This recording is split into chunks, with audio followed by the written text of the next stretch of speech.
Lebih kurang 25 meter, saluran got di jero kantor Camat Pelaju. Ini sudem disulap jadi kolam iwak hias. Disulapnya got ini jadi kolam iwak hias karena sebelumnya kondisi got yang kotor sehingga metu kemambu dak sedep. Samo banyak bintik nyamuk. Atas dasar tersebut, Camat Pelaju bareng pegawai lainnya ngelaku ke inovasi anyar dengan cara budidaya iwak hias di saluran got tanpa ngubah fungsi dari got itu dewe. Dengan manfaat ke alat seadanya Samo bekerja Samo, akhirnya saluran got yang ada di Camat Pelaju ini sudem bersenian. Samo dibuat budidaya iwak hias.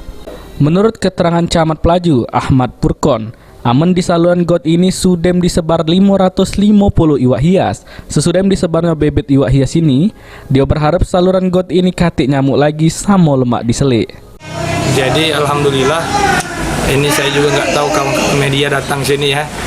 Jadi ini sebenarnya konsep yang sudah kami buat dengan kawan-kawan di kecamatan Palakasi.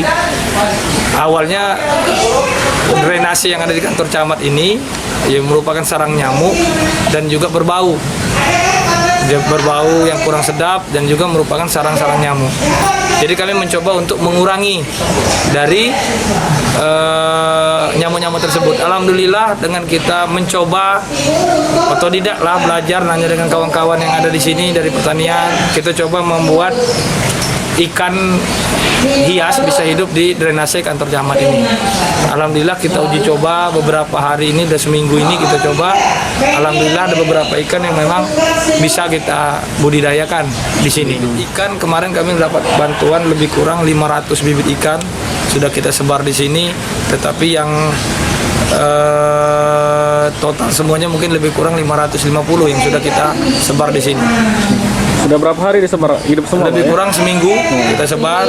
Alhamdulillah tingkat kematian. Dengan adanya inovasi anyar ini, Camat Pelaju berharap agar warga Pelaju pacak nirunya supaya cipta ke saluran got yang bersih Samo lemak diselik.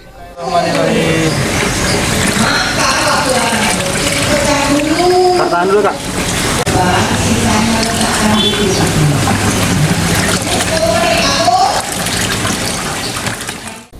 Irawan, PAL TV.